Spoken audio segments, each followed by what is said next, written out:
its size and power. Any passerby can enter and use the public lavatories in government buildings, while citizens of color who do the work of the government are excluded. As equal citizens, we are entitled to freedom from discrimination. Have you a new freedom for white Americans and a new slavery for your Afro-American fellow citizens? God forbid. William Monroe Trotter, 1914. The same man who declared a new freedom for the United States ordered the segregation of Black Americans in federal buildings. Back in 1896, the Supreme Court had upheld the separate but equal laws of the American South in a case called Plessy versus Ferguson. In the years that followed, racial segregation hardened throughout the South. Across the nation, the signs of segregation appeared over hotels, theaters, and water fountains. Worst of all, this era also witnessed a new and vicious outbreak of violence against Black Americans. Between 1885 and 1907, more Americans were lynched in the United States than legally executed. The vast majority of the victims were Black. One of the underlying issues that made racism violent and dangerous in the early 20th century was that most Black people were powerless. So in the early 20th century, even though there was a great migration of Black Southerners into the North and into the East, about 90% of Black people still lived in the South. In the South, almost none could vote. They lived in a situation of segregation, which meant separation, but it also meant separate and terribly unequal. As segregation and violence spread, Black Americans began a sharp debate about how they should respond. On one side stood Booker T. Washington, president of Tuskegee Institute. On the other stood W.E.B. Du Bois, a Harvard-educated historian and journalist. Born in 1856 to slave parents, Booker T. Washington founded Tuskegee in 1881 to help Blacks learn useful trades. Instead of pushing for immediate equality, Washington said, Blacks should develop vocational skills. To those of my race who underestimate the importance of friendly relations with the Southern white man, I would say, cast down your bucket where you are. There is as much dignity in tilling a field as in writing a poem. In all things that are purely social, the races can be separate as the fingers, yet one as the hand in all things essential to mutual progress. Booker T. Washington.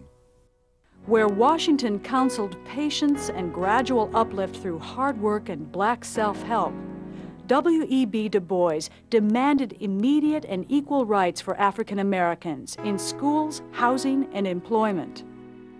Mr. Washington insists on thrift and self-respect, but at the same time counsels silent submission to civic inferiority.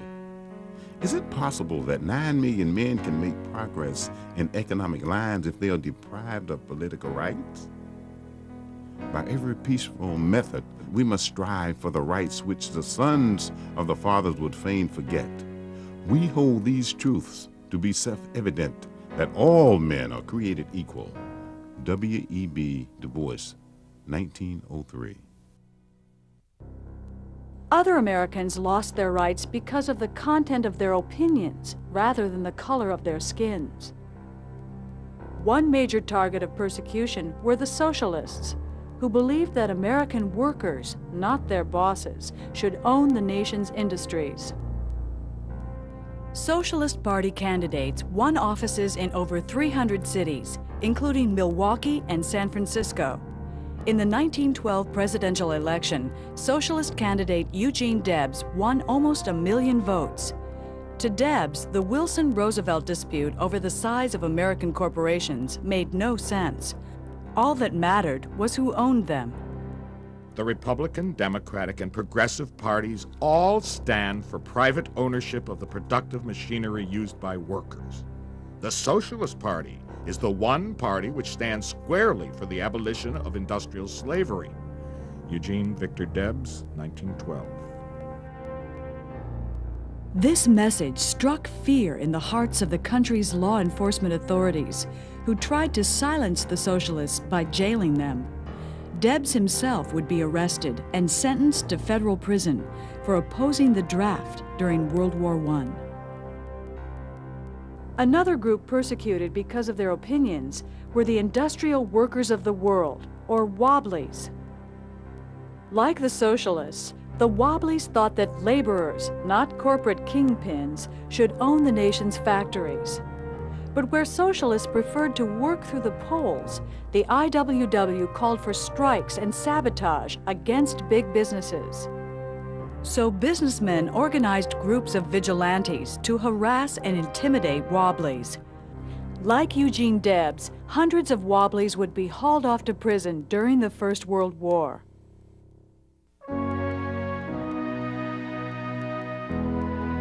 Back before the turn of the century, Jane Addams and her settlement house movement helped usher in the era of progressive reform. Suffragists like Carrie Chapman Catt would help bring the era to a close by finally winning women's right to vote. The suffragists argued for the ballot as a way to ensure the progressive triumph. If women had the vote, they claimed, the bosses would fall. Saloons would disappear, and the United States of America would be an altogether better place. Public-spirited women who wish to use the ballot do not wish to do the work of men. They simply want an opportunity to do their own work and to take care of those affairs which naturally and historically belong to women. May we not fairly say that American women need the vote in order to preserve the home? Jane Addams, 1910. Yet suffragists also embraced the dark underside of progressivism, racial and ethnic bigotry. Many women argued for the vote in racist terms, promising that the female ballot would help keep white Protestants in charge. There are 3 times as many American-born women as the whole foreign population, so the votes of women will be the only means of overcoming this foreign influence and maintaining our free institutions. Olympia Brown, 1889. World War I would spell the end of progressive reform.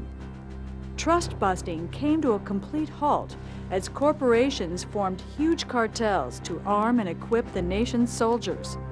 The war also brought a new cycle of prejudice and violence against minorities as race riots flared across U.S. cities and thousands of immigrants were arrested or deported.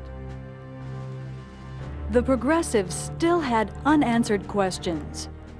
How would the United States regulate its enormous industrial corporations? How would it integrate its diverse racial and ethnic groups?